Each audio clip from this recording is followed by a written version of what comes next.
Hola, ¿qué tal? Soy Dora Villalobos Mendoza y estamos en Ecos de Mirabal, transmitiendo desde Radio Universidad y también desde el Face, ahí en la página de Ecos de Mirabal. Pues ahora sí que haciendo historia, yo creo, o siendo parte de la historia más bien, ¿no? Compartiendo este fenómeno político electoral que tenemos en Chihuahua y a nivel nacional. A mí me da mucho gusto recibir aquí a Isela González.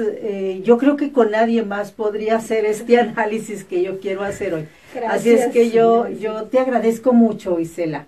Isela González, mucha gente la conocerá, pero por aquellas de que no, antropóloga, política de toda la vida, viene desde el Partido Comunista, una mujer política de izquierda, de esas así de izquierda de verdad, muy conocedora y además muy activa porque ha sido incluso candidata. Y has pasado por todos los partidos de izquierda, yo creo, ¿no? Menos por Morena. Menos por Morena, fíjate qué cosas, ¿no? Por Morena, ya cuando se constituyó, creo que apoyamos para que se lograra la asamblea, pero jamás he tenido una militancia. Debo de confesarte que conocí el local de Morena cuando me fui a capacitar, porque fui representante de casilla por Morena. Y hasta ahí, menos por Morena. Efectivamente, yo milité en el Partido Comunista, un partido emblemático de los años 70, porque la izquierda, en ese tiempo había varias corrientes de izquierda, y no le apostaban a la transformación del país y con un partido como instrumento por la vía electoral.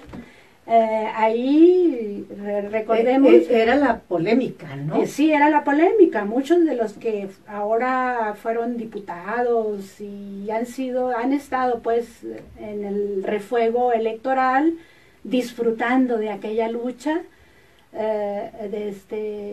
pues nos acusaban de reformistas, porque, en fin, pero muy contenta, milité en el Partido Comunista.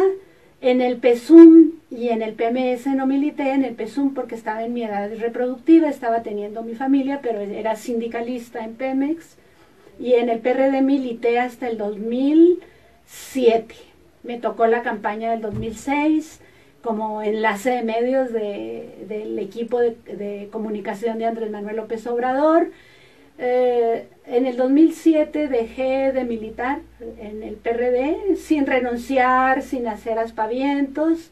Me fui a mi trabajo, que también siempre venía realizando con pueblos y comunidades indígenas, y hoy pues como cualquier ciudadana muy entusiasmada, solamente el día de la jornada como representante de casilla. Sí. Y a tus órdenes. Sí, yo quiero hacer este análisis postelectoral, que todavía estamos en los tiempos oficiales, ¿no? Que todavía están haciendo ahí los últimos conteos oficiales de esta grandísima jornada electoral, histórica, porque es la primera vez que se empatan las elecciones locales con las federales, y entonces aquí en Chihuahua tuvimos una jornada muy ardua y muy, sí, pesada por supuesto, pero muy interesante, ¿no? En las casillas fue una jornada muy extenuante. Sí, todavía era casi las 12 de la noche salí yo, y fue la estaban... primera casilla que sí. salió de 4 contiguas que había,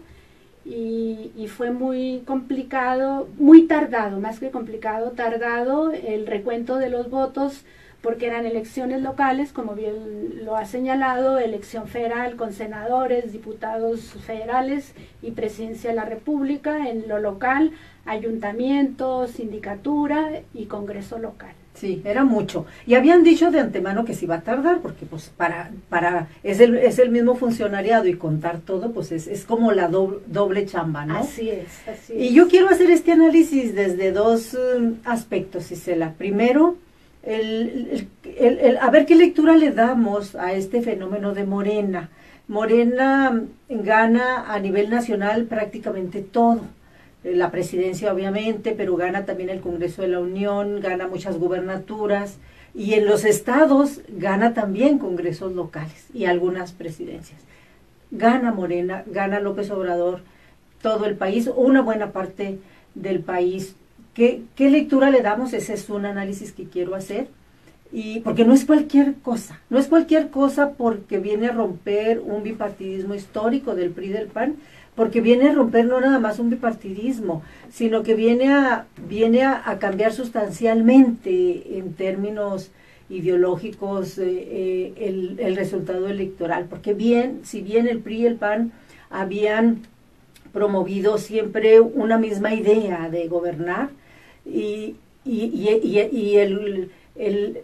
este proyecto de la regeneración, ¿no? Este proyecto plantea otra manera de gobernar. Entonces, a mí me interesa mucho darle esta lectura. ¿Qué pasa?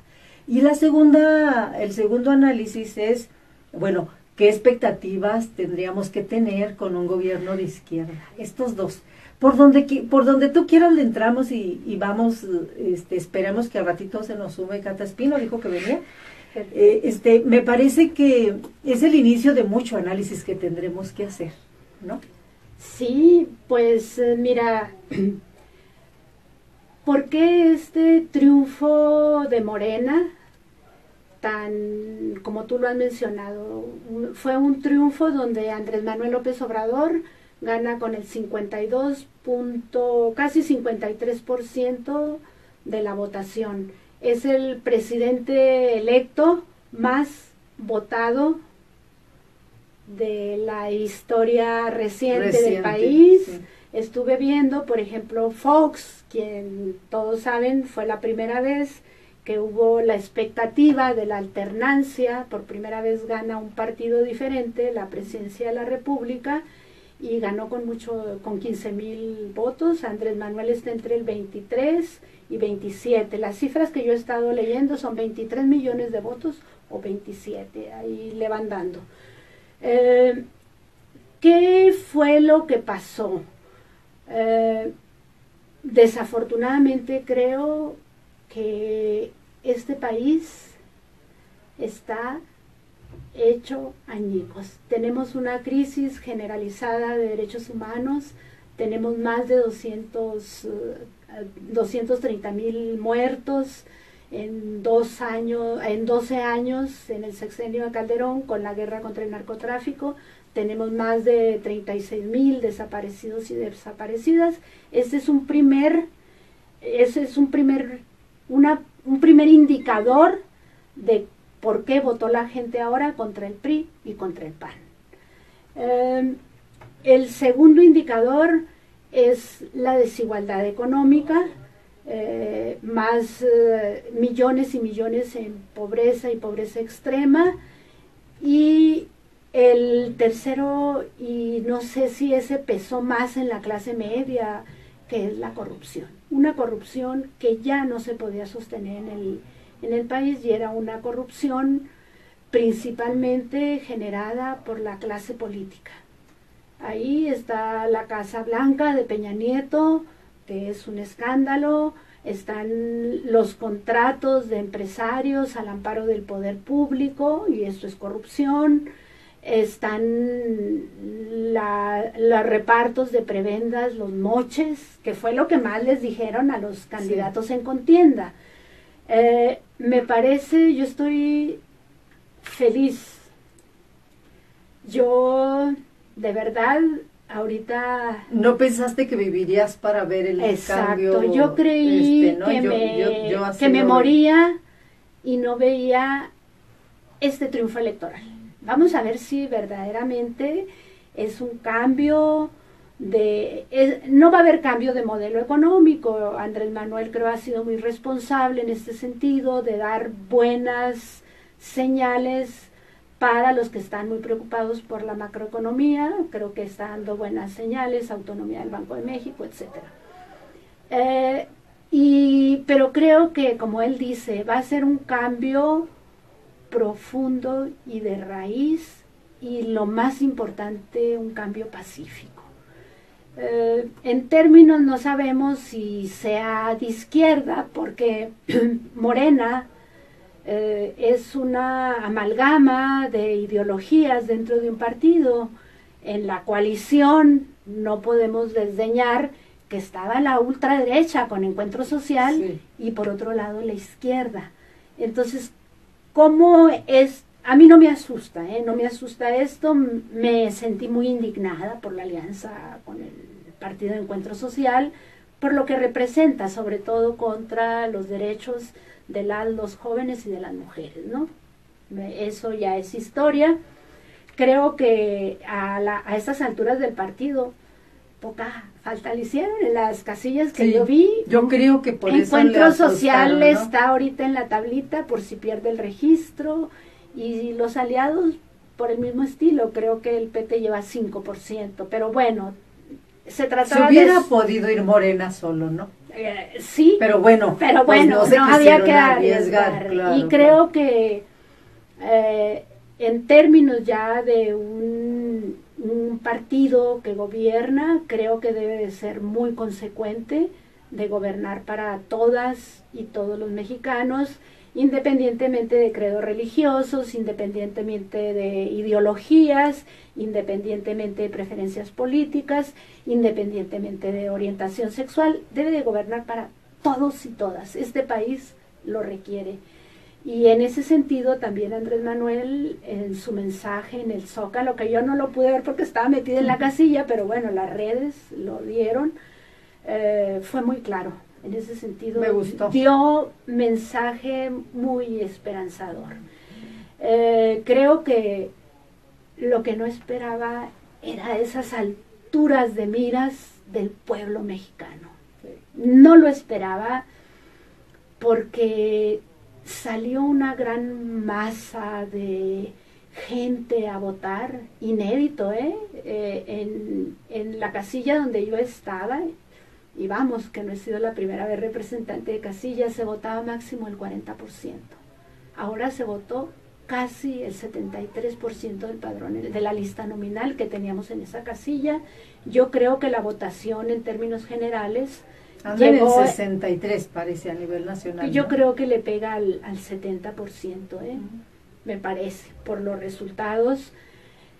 Y esto es muy bonito, Dora. Es casi para cantar, para brindar, para llorar de emoción, porque el pueblo, los ciudadanos y las ciudadanas nos dieron una lección, y les dieron fundamentalmente a la clase política de todos los partidos una lección de decirles: tenemos el poder ciudadano para manifestar nuestra inconformidad. Y creo que la inconformidad fue contra todo ese estado de cosas que tienen a este país en condiciones muy difíciles, que va a ser muy difícil la reconstrucción, todo, pero que creo, en ese sentido, creo que debe de Morena estar a la altura de miras, de incluir a todos, para entre todos llevar esa carga y empezar una nueva historia reciente de este país. Sí, es interesante desde muchas aristas, ¿no? Yo creo que México le está dando una lección muy importante al mundo, porque México se había estado rezagando a nivel Latinoamérica, en México, que tiene una historia revolucionaria tan rica, ¿no? Se había tardado en hablar, en posicionarse, en tomar decisiones drásticas, ¿no?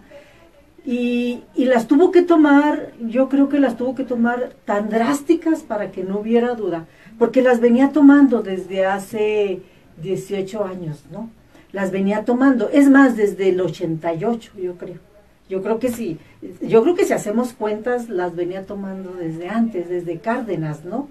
Claro, ahí hubo un fraude electoral. Yo creo que la ciudadanía mexicana, yo no sé si podemos decir que fue respetuosa, porque en determinados fraudes no se levantó, no se levantó en convulsión, o haya sido apática y que no diera como para que protestara tanto, ¿no? Pero ya se veía, ya había señales de que la ciudadanía quería cambiar, que no estaba ya aguantando, que no estaba dispuesta esta ciudadanía a aguantar tanta corrupción, ¿no? Lo vimos aquí hace 2 años. Se veía venir. En lo local. Se veía venir.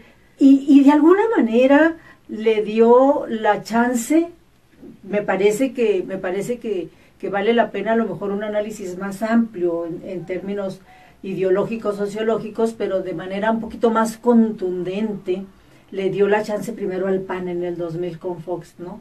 Porque con Fox fue un voto también, así como ahora, a lo mejor menos marcado, pero también muy contundente. No había manera de que hubiera duda, ¿no?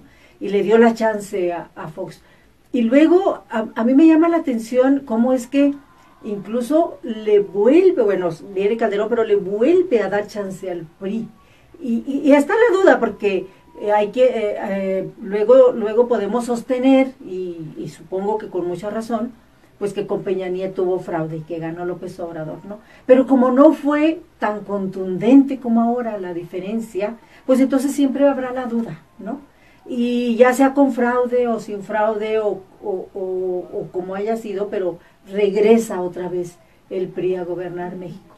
Y en esta ocasión mi lectura es efectivamente el primer análisis que a mí me llama la atención es la decisión ciudadana. En esta ocasión no hay manera, la ciudadanía dijo, así nos vamos a ir, así queremos, de manera totalmente contundente para que no haya la más mínima duda. Y entonces este comportamiento electoral, más allá, claro que es muy importante que sea Morena, ¿no?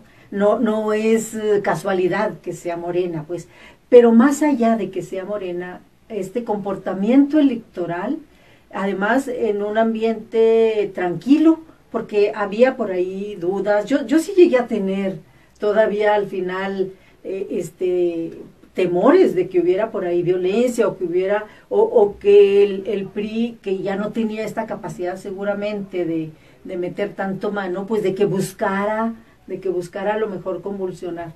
Y no, al final tenemos un comportamiento ciudadano contundente creo yo en 2 sentidos. Uno, en castigar, pero así castigar a morir, así absolutamente al PRI, particularmente al PRI, un castigo terrible, lo manda la tercera fuerza, ¿no? Y terrible, un castigo, pues el PRI está gobernando y lo manda la tercera fuerza, un castigo terrible. Y al PAN también, al PAN le dicen, no quiero ya contigo, no eres la alternativa, ya te dimos la chance. Y entonces le está dando la oportunidad a un proyecto nuevo, porque el PRD se perdió, el PRD se murió, se fue, se desfondó. Qué tristeza, de veras. A mí me da tristeza, la verdad, me da pena ajena con el PRD. Yo creo que quienes quedan en el PRD, porque la mayoría se fue a Morena, sí tienen que hacer esos análisis, ¿no? Y le da la chance, el pueblo le da la chance a un proyecto nuevo. Y aquí me llama la atención que con este proyecto nuevo, porque yo creo que siguió habiendo mucha manipulación, ya no tanta como hace 6 o 12 años, mucha manipulación en el sentido del miedo, ¿no? Yo creo que la gente en los 2 procesos anteriores no fue tan contundente porque había todavía un sector importante de que sí creyó el miedo, de que sí creyó que con un proyecto nuevo podía haber temor. Pero poco a poco llegó un momento en que la población, supongo yo, que dijo, ya no importa. O sea, prefiero arriesgarme a lo nuevo, que quién sabe cómo va a ser, a seguir en las mismas, que no hay otra de una sociedad tan desigual, tan violenta, tan insegura, tan corrupta, con gobiernos, autoridades tan corruptas. Y llegó un momento, y a mí lo que me da gusto es que lo haya hecho de manera pacífica, de manera electoral, ¿no? Con un gran líder que es Andrés Manuel, ¿no? Entonces pudo conducir a un gran movimiento a Morena. Eso en el sentido de sí, sin duda es Morena porque porque se creó un movimiento y se fortaleció expresamente, con mucha estrategia para llegar a esto, porque quien tiene visión política, era muy posible que esto pasara, que la población estuviera tan cansada que le iba a apostar a un proyecto. Y lo pudo haber hecho el PRD, pero no lo hizo, ¿no? No lo hizo, lo hizo un proyecto nuevo. Y aquí yo sí creo, yo no sé, espero no ser ingenua, espero no porque tengo muchas esperanzas. Yo sí creo que quienes crean, porque yo no quiero pensar que sea López Obrador solo, una persona sola no lo puede hacer. Prefiero hablar de movimiento, aunque él sea líder, ¿no? Porque me parece arriesgado el poderle adjudicar todo el triunfo a una persona y también adjudicar todo lo que está en juego a una persona, ¿no? Me parece que es un movimiento social muy grande, y yo sí creo que las personas que si bien este movimiento lo encabeza López Obrador, pero que son muchas personas, yo creo que estas personas sí son de izquierda. Es decir, quienes armaron este movimiento, que luego se suman la derecha y la ultraderecha, pero quienes armaron el movimiento es de izquierda. Y yo sí esperaría que fuera un gobierno de izquierda. No le perdonaría. Va a ser un gobierno de izquierda. No le perdonaría a Morena que no fuera un gobierno de izquierda. Va a ser un gobierno de izquierda ahora. Mira, a mí me gustaría apuntar otro nada más en las causas. Creo que hay algo que yo por lo menos no tengo la lectura completa, que es, ¿recuerdas cuando se instala el neoliberalismo, cuando empieza a cogobernar desde el fraude del 88, ahí el PAN marca su línea avalando el fraude del 88, ¿sí? Que nomás Maquillo se revela, pero está Diego Fernández de Ceballos. Hay toda una historia donde hay... Que es donde Salinas y Fernández de Ceballos. Sí, ahí es donde hay una clase política panista, priista y clase empresarial que firman como su pacto, y que son los que llevan el neoliberalismo hasta como ahorita lo tenemos, con las reformas estructurales, en fin.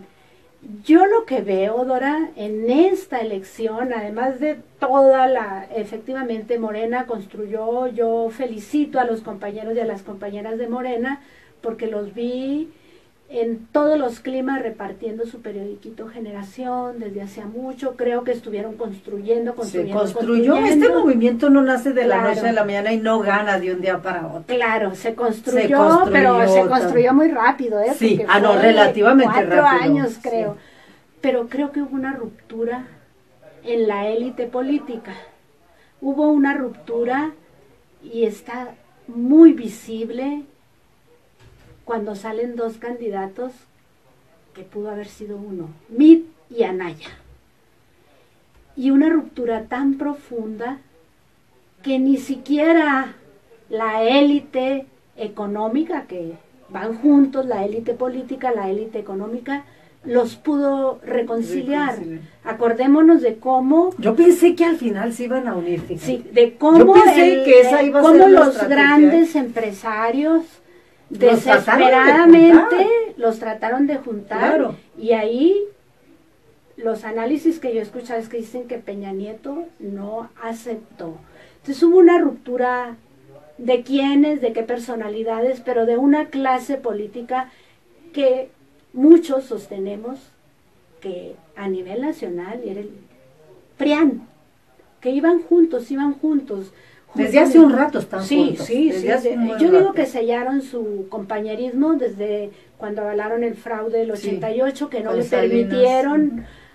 permitieron al pueblo de México disfrutar lo que ahora estamos disfrutando.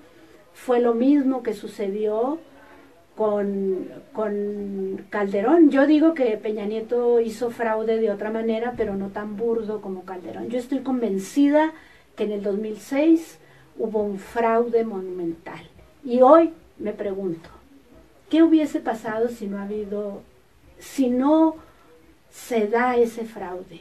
había gobernado López Obrador, a lo mejor con menos madurez política, pero quizá nos hubiésemos ahorrado esta guerra y esto que convirtió al país en un cementerio.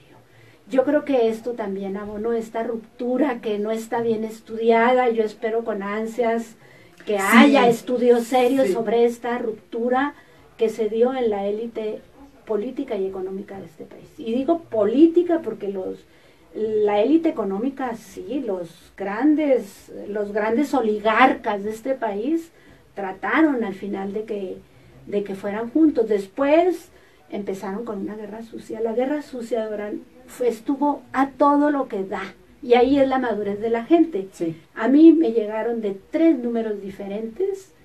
Obviamente una máquina donde me decía que Andrés Manuel, que era un peligro y tal. No salieron las escenas en televisión como las vimos en el 2006, pero estuvieron diciendo eso. El día de la jornada electoral estuvieron llamando ya para hacer voto diferenciado. Este pueblo que ahora no se dejó, que ahora no se asustó, que pues bueno, ahora está cosechando eso. La esperanza, pues adelante tú o yo, como quieras. Sí, nos vamos a ir un corte, Jacobo, y luego regresamos con esta otra parte. Bueno, nos vamos a un corte en Radio Universidad, pero nos quedamos en el Face y seguimos amarrando este análisis. Nos vamos a corte, Jacobo, y venimos. Sí, es un poquito, bueno, es muy emocionante poder, coincido contigo, vivir este fenómeno, este cambio tan sustancial, pero más padrísimo es hacer análisis, que es apenas así como con los primeros elementos pintaditas, sí, pero yo también espero que haya análisis serios, académicos incluso, ¿no? Sí, yo no sé, fíjate, tengo mis dudas, porque yo creo que en el 2006, en el 2012, si sí le hubieran dado la chance a López Obrador, porque yo creo que sí hubo fraude en las dos jornadas electorales, y no era tan contundente, el bono político iba a ser muy poco, y entonces iba a ser difícil. La ventaja que yo le veo ahorita es este bono político tan grande, ¿no? Esta confianza enorme en un nuevo proyecto.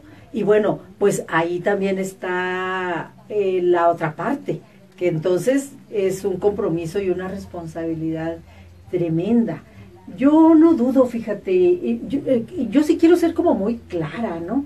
En el sentido de que pues va a ser difícil y no vamos a ver cambios tan rápido y tan sustanciales, pero la expectativa sí es como que pronto. Pero bueno, esto lo podemos hacer ahorita que regresemos para que también lo hagamos en Radio Universidad. Pero resumiendo un poquito la lectura del fenómeno, me parece a mí que este movimiento que se construye, haciendo también un recuento desde el Partido Comunista, voy a ver si puede venir el profe Becerra, que yo espero que ande más o menos bien de salud, que me encantaría hacer un análisis con él, ¿no?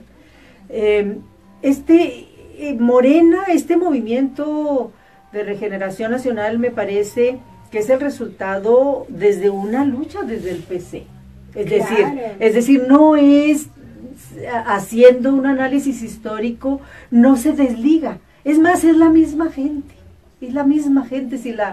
Mucha es la misma gente que ha venido desde el PC y transitando de un partido a otro, haciendo este cambio, esta lucha, este proyecto de nación que llega ahora.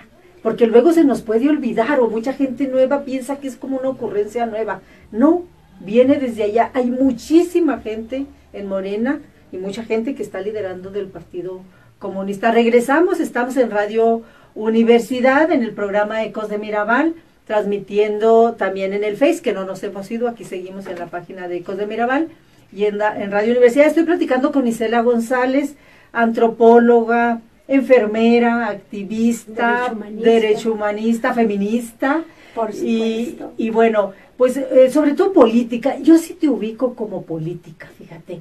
El ser política no es cualquier cosa, es sí tener esta posibilidad justamente de no nada más de ser parte activa de los partidos, es decir, de hacer activismo político, sino de tener también esta posibilidad de hacer análisis, ¿no?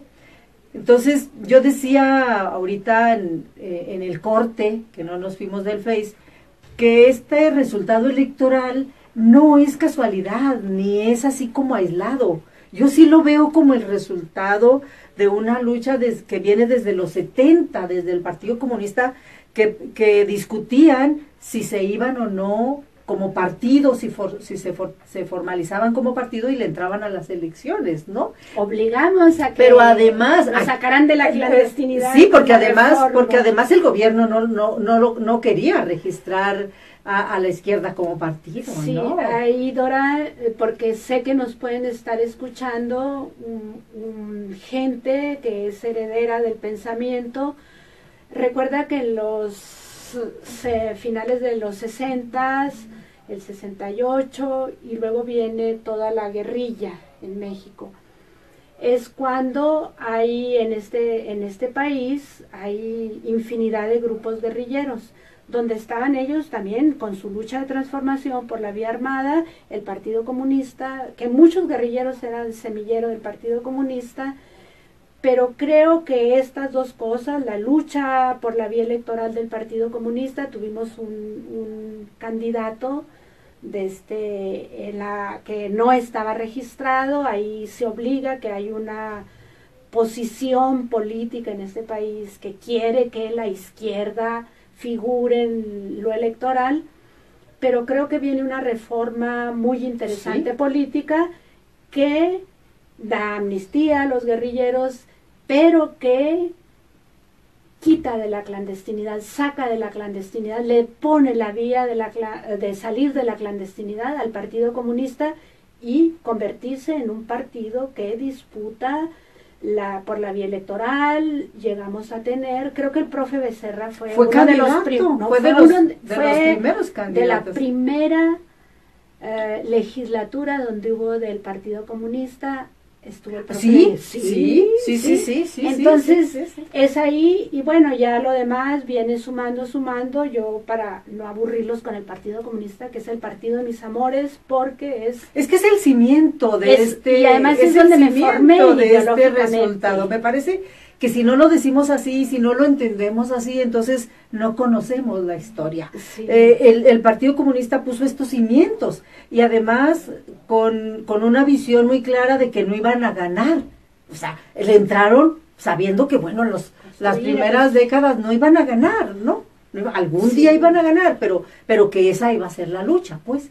Y entonces al final, a mí sí me da mucho gusto que la gente que viene del Partido Comunista, ojalá que sí se adjudique este resultado, sean o no sean de Morena, ¿no? Ya Andrés Manuel los mencionó a Valentín Campas Salazar, a Otón Salazar, entre muchos otros de otras corrientes de izquierda, que fueron los que sembraron la semilla de lo que hoy estaba cosechando. Fue en su discurso el último de cierre de campaña. Ahí yo sí lloré. Yo sí lloré porque escuché desde los rostros de los estudiantes masacrados en el 68, y luego ya se va con intelectuales, académicos, y da todo un reconocimiento, y él dice, esto es lo que nos permite estar ahora aquí. Si no se reconoce eso, me parece que entonces... Sí, Andrés Manuel lo reconoció en su discurso, está muy bueno el discurso. Sí, también ya del primero que da ya, pues como triunfador, ¿no? A mí lo que más me gustó todo me gustó el discurso, como dijo una compañera, no tiene desperdicio, este ya queda como triunfador. Me gustó mucho que garantice las libertades, todas las libertades. Todas, ¿no? Estamos hablando ya en las expectativas. Ya de las expectativas. No, hombre, no tiene desperdicio. Me gusta que fue muy contundente y muy claro, ¿no? De las libertades, porque justamente estos temores que habían, que de alguna manera fueron retardando este cambio fueron los famosos temores de coerción de las libertades. O sea, la gente que todavía ahora no se atrevió a votar por Morena era por miedo. A mí mucha gente por ahí que me decían, oye, pero ¿qué tal si se convierte como Venezuela? Oye, pero ¿qué tal? O sea, todavía hay temores. Como dice pero Denis todo ese Dresser, tiempo, ¿no? El terror es que siga siendo México. Exacto. Eso es de Denis Dresser. Exacto. Entonces, me parece que las expectativas son muy grandes, muy altas, el compromiso y la responsabilidad es tremenda. Vamos viendo, ¿no? Vamos viendo. Yo creo que ojalá que el pueblo sí se convierta en el gran observador, pero también que participe, ¿no? Que no sea como siempre, ya te di el aval, ya te elegí y ahora sí, pues ahí aviéntatelas. Ojalá que sí esté observando, esté exigiendo, esté evaluando, etcétera, que el cambio sea sustancial también en ese sentido, porque yo, por ejemplo, pues, ojalá. A mí creo que lo que Andrés Manuel dijo en el Zócalo, yo apunto lo de la macroeconomía, que mucha gente que muy respetable dice necesitamos cambiar de régimen, el capitalismo ya no funciona. Yo digo, no se podía dar a Andrés Manuel otro lujo que decir macroeconomía, vamos a pagar lo que debemos a todos los bancos, o sea, no va a haber moratoria de la deuda externa. Ahí deja tranquilos a estos a los mercados financieros. A los mercados financieros no ha habido ninguna el dólar sigue igualito, no pasó nada, ¿no? Se devaluó por nosotros. Sí. Lo otro que a mí me entusiasma mucho es lo que tú dices, la inclusión de todas las creencias, de todas las preferencias políticas, de todo lo que ya dijimos al principio. Lo otro está muy claro Andrés Manuel de la crisis de derechos humanos. Cuando dice, vamos a silenciar el país, vamos a traer la paz, la tranquilidad, y no lo voy a hacer solo. Lo voy a hacer con organismos internacionales, los voy a hacer con líderes religiosos. Entiendo que se está refiriendo a Sicilia, Sicilia no es líder religioso, pero a Solalinde, al obispo Vera, a esos líderes religiosos que han caminado paso a paso con las víctimas en este país. Voy a llamar a los defensores y defensoras de derechos humanos, habrá aquellas grandes organizaciones que estén, pero dijo algo muy importante, voy a llamar a que nos asesore la ONU, y ya aceptaron, ya le contestaron que sí. Eso es terriblemente alentador. Sí. Para mí como derecho humanista, que es mi causa, es la causa que voy a tener los últimos años. Y cuando dijo primero los pobres, vuelve a acuñar esa frase, por el bien de todos, primero los pobres. Andrés Manuel y su equipo tienen la hipótesis, y yo creo que mucho es cierto, mucho está comprobado, que la desigualdad, la pobreza es lo que exacto, de la violencia. No olvidemos que los jóvenes más pobres de los pueblos son los ejércitos de sicarios, no lo olvidemos eso. Entonces eso también es muy alentador. Lo otro que a mí me parece que también es muy alentador, la pluralidad, algo que dijo la exministra Sánchez Cordero, que va a ser la primera mujer secretaria de Gobernación, el primer gobierno con paridad, gobierno federal, con paridad. Muchas mujeres. Con mujeres de gran nivel. El gabinete que anunció todavía no lo formaliza, pero parece que va por ahí, ¿no? 2 jóvenes. O sea, quien va a estar en Sedatu aquí es el maestro Meyer, que es hijo de Lorenzo Meyer, un joven de primera línea. Va a estar la hija de Berta Luján. Sí, una chica de origen chihuahuense al final, de origen chihuahuense, ¿cómo se llama? Alcalde, se apellida Alcalde. alcalde Luján, alcalde sí. Luján. Marcela o algo así. Sí, bueno, se me ve el nombre ahorita lo recuerdo. Ella es joven, 2 jóvenes en el gabinete. Esta chica, alcalde Luján, que va a estar en la Secretaría del Trabajo, su papá es uno de los abogados laboristas más importantes de este país. Así. Su mamá, a Berta Luján, yo la conocí en aquellos años, más o menos somos de la misma edad. Activista de toda la vida. Activista, ¿no? Pero sindicalista, sí. En el Frente Auténtico del Trabajo. Sí.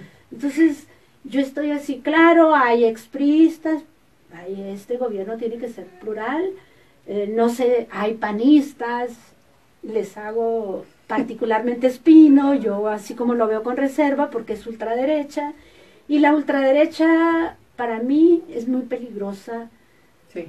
Contra los derechos de las mujeres. Dijo que no habrá retroceso en los derechos porque muchas feministas decían así, claro, yo decía, no, Andrés Manuel, no es así, no hay retroceso en los derechos, en fin, está anunciando cosas muy prometedoras. En la mañana escuché parte de la entrevista con la exministra Sánchez Cordero, donde dice, ya le llamé o me reuní con el presidente del PAN y con el del PRI.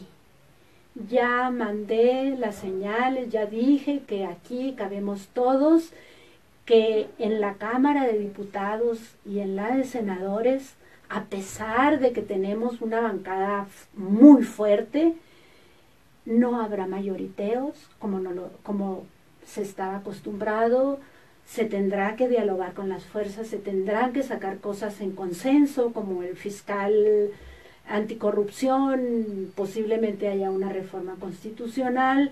Entonces, a mí, como gente sí de izquierda y no transgredo con mis principios, me parece, sí veo que la diversidad enriquece y que si se teje políticamente, este país va a ser para ir construyendo, y yo también no quiero finalizar esta entrevista sin decirte, en Chihuahua se rompió el bipartidismo. Sí, sí. Sí. Creo que hay un diputado de mayoría de PRI, no sé si 8 de Morena, y sí. Ahí va. La estimación es que sean 10, 11 de Morena, 10, 11 del PAN, algo así. Ya con los plurinominales. Y con los pluris, y por ahí, porque justamente como nomás gana uno el PRI, ya en el reparto le pueden tocar 3, 4. Entonces que haya 3, 4 del PRI, ya con el reparto. Por ahí hay algunos partidos chicos que pueden tener también a la hora del reparto. Bueno, pues quienes sí ganen, quienes no pierdan el registro, ¿no? Ese es el requisito de los chicos. Está por ahí la duda de que el PRD llegue con una pluri, si es que conserva, si es que ¿no? Tiene el 3% de votación. Sí. Parece que hay partidos que no lo van a tener y que no alcanzan la pluri, que no alcanza ni siquiera una pluri. A mí me duele mucho el PRD. Supongo. Me duele mucho el PRD, conservo amigos en el PRD. Me duele mucho de cómo desde las reformas estructurales se sumó a este pacto. Entiendo que fue dos corrientes de todas las infinidad de corrientes que había habido, pero me duele mucho el PRD por nuestros muertos, por nuestras muertas. En el régimen salinista, el PRD tuvo más de 800 muertos. La mayoría. Es que el PRD dio la lucha inicialmente, así, ¿no? Quedar en estas condiciones me duele. Entiendo que los grandes liderazgos, los ex líderes del 68, Pablo Gómez, Amalia García, para mi gusto se salió muy tarde del PRD. Doña Ifigenia se salió, pero ella desde el principio estuvo apoyando a López Obrador. Llegan feministas de primera línea al Senado, así que amigas feministas que nos están escuchando, que al igual que yo teníamos mucho miedo de esa ultraderecha que llegaba al Congreso colgada de Morena por la alianza. Les digo que va a haber contrapesos, que llegan gente feminista de primera línea, y si no, para eso estamos, para seguir exigiendo algo muy para mí, que ha sido mi causa durante muchos años, tú lo sabes, es que también Andrés Manuel dijo que estaba con los más olvidados de este país, que eran los pueblos indígenas. Sí, lo dijo muy claro. Y hay un equipo ya trabajando, que encabezado por Adelfo Regino, está el excomisionado para el diálogo con los pueblos indígenas, Jaime Martínez Veloz. Estamos nutriendo desde donde podemos una reforma de gran calado, donde se reconozcan como sujetos de derechos a los pueblos indígenas de este país, donde se reconozca su autonomía. Ahí creo que va a avanzar. En la izquierda también hay resistencia a esto. Claro, no olvidemos que también una fracción del PRD obstaculizó ir a legislar lo de la Cocopa. En fin, creo que hoy yo estoy muy contenta, Dora. Hay esperanza, anunciar, ¿no?, que están muchos amigos, amigas cercanos al nuevo gobierno federal, que yo me quedo en mi trinchera donde he estado los últimos años, que es la defensa de los derechos humanos, el acompañamiento a pueblos y comunidades indígenas, pero me quedo para vigilar a este gobierno, a pesar de que estoy feliz porque sea este gobierno, pero también para vigilar. No, y con la no expectativa, nos podemos dar el lujo. Y con la expectativa de que si bien este activismo y este acompañamiento y esta lucha desde la sociedad civil se tornaba muy difícil, pues que se torne menos difícil, ¿no? O sea, sí, la expectativa es que la sociedad civil la tenga más fácil, ¿no? Claro. Esa es la expectativa, sí, digo. Sí, ¿no? Claro. A mí me mandó un WhatsApp un compañero que es de Brigadas Internacionales de Paz, que ahora está en Bruselas, me mandó un WhatsApp y me dice que está muy contento, que como vemos le digo que esto justamente, que por lo menos nos va a dar un respiro y creemos que se puede avanzar, por ejemplo, en los casos de violaciones a los derechos. Llegó a ser tan adversa, ¿no? Tan cuesta arriba. Porque bueno, a la sociedad civil así le toca la lucha, ¿no? En las condiciones que sean. Bueno, y tenemos una historia de una lucha de la sociedad civil muy adversa, con gobiernos expresamente en contra, difamándonos, sí, no entendiendo nuestra lucha, matando a nuestros compañeros, a líderes de derechos humanos, sí, ¿no? A periodistas. Sí. Creo que eso urge que estemos vigilantes. Que sí, esperaríamos un gobierno que coadyuve, o que le permita a la sociedad civil organizada coadyuvar con el gobierno, haga el trabajo, ¿no? Que haga su trabajo para que no haya necesidad de que las organizaciones de la sociedad civil estemos en esta tarea tan difícil, sí, que facilite que puedan coadyuvar, porque hay muchas tareas que la sociedad civil y que salde cosas tiene que seguir haciendo, ¿no? Y que salde, por ejemplo,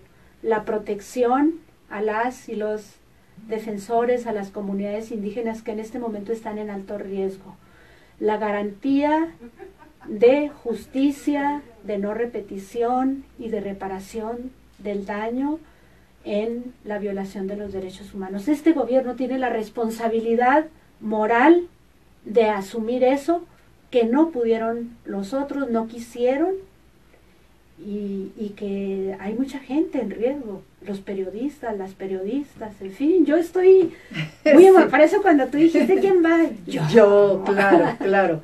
Sí, hay muchas expectativas, porque hay muchos pendientes, porque hay mucho rezago. Y entonces, pues todo el mundo queremos que se resuelvan las broncas, ¿no? Que se resuelva la bronca de la pobreza. Yo sí coincido en que es la prioridad, pero coincido también en que la línea transversal tienen que ser los derechos humanos. Yo creo que no hay manera de que funcione un gobierno si no es con una visión derecho humanista. Ya no puede ser de otra manera. El autoritarismo ya no puede funcionar. Me parece que sí incluyente, coincido contigo, pero lo incluyente no puede negociar los derechos humanos. No, me parece que no, porque luego la ultraderecha sí pensaría que en la convivencia está la negociación de los derechos humanos. Y me parece que tenemos que tener yo mucho creo que hay cuidado contrapesos con eso, ¿no? hay contrapesos para no retroceder en las conquistas que hemos ganado, como es en la Ciudad de México. Ya ese es nuestra el ejemplo, gran ¿no? Claudia Sheinbaum ya dijo aquí: no hay retroceso en los derechos ni en la despenalización del aborto, hay que decirlo abiertamente, Sí. aunque algunos gente no le dice. Les complica, claro. En el matrimonio igualitario, en la despenalización del aborto. Sí. O sea, esos son los dos temas y esperemos que Andrés Manuel garantice este Estado laico que tanta falta nos hace. Sí. No es posible ver en las cámaras de diputados locales, como lo vimos en el Congreso, en la legislatura que está por salir afortunadamente, se organicen eventos que violan el Estado laico. No es posible que sigamos teniendo comisiones de religiosas o algo así. Es un Estado laico. El Estado laico es lo único que nos garantiza un espacio de convivencia a creyentes de todas las religiones, a no creyentes. A los ateos nos garantiza un espacio ahí, a las ateas. Entonces debemos de luchar por eso tenemos que vigilarlo muy claramente. Y pues, en fin. Y otra expectativa, por supuesto, porque además fue la promesa, creo que más vendió, la que más le compró el pueblo, que es el combate a la corrupción, ¿no? Yo creo que fue lo que más compró, porque todavía esta visión derechohumanista no permea tanto, ¿no?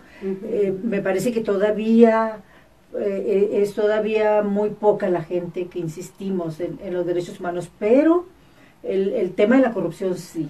El tema de la corrupción yo creo que fue lo que más compró la gente y es donde más tendrá que cumplir también. Sí, en el tema de la pobreza, Dora, antes de que se nos agote el tiempo, ojalá que la tesis que hemos venido sosteniendo quienes pensamos o militamos en partidos de izquierda o votamos por la izquierda, que algo muy importante para el combate a la pobreza es la reactivación del mercado interno, que haya empleo, que haya salarios, para que a la gente empiece a comprar y a reactivar la economía y no seamos tan dependientes de esto que nos impone el neoliberalismo. Yo creo que vamos a tener que ir haciendo análisis por temas, ¿no? Hacer uno específicamente de la economía, específicamente de cómo... Y traer gente que le sepa, ¿no? Sí, y del tema de derechos humanos,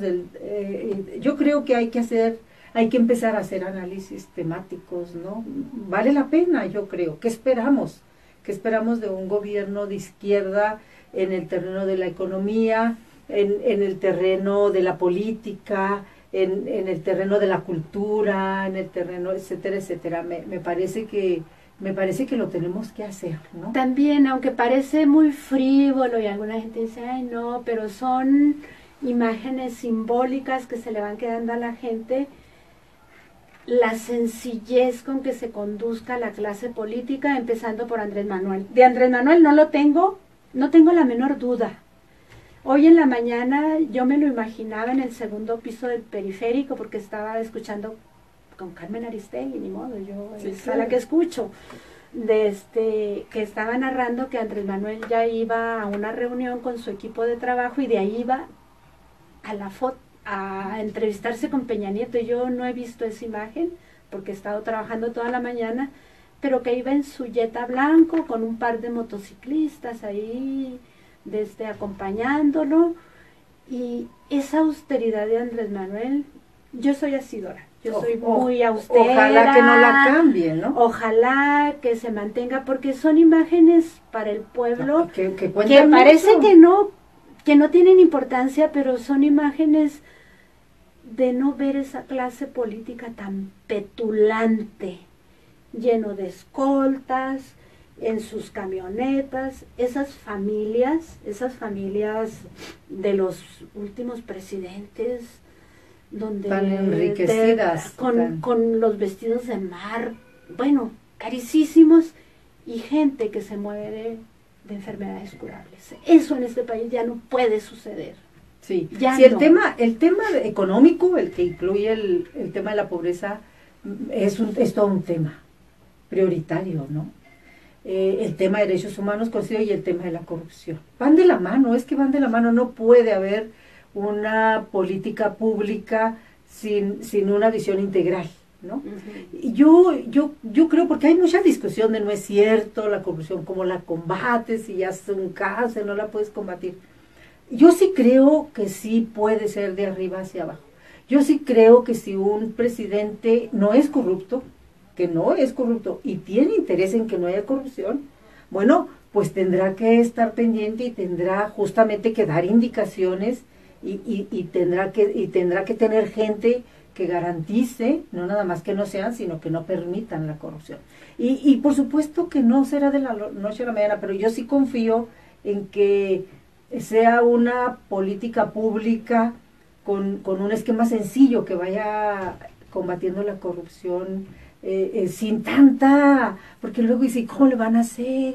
Pues no se necesita tanta ciencia, ¿no? Más que esté la gente que no quiera robar, pues. ¿No? Y vigilar, y seguramente se acercarán muchísimos arribistas y gente que estaba acostumbrada al viejo régimen, porque pues sabemos, ¿no?, que puede llegar esa gente, pero que se les traiga marcaje personal, a los de izquierda, a los de centro y a los de derecha, marcaje personal y castigo ejemplar a quien cometa actos de corrupción. Y lo otro, una reforma electoral de gran calado. No es posible que tengamos campañas de miedo, no es posible que en este país se siga llegando a una elección con el miedo del fraude. Debe de haber una reforma electoral de gran calado.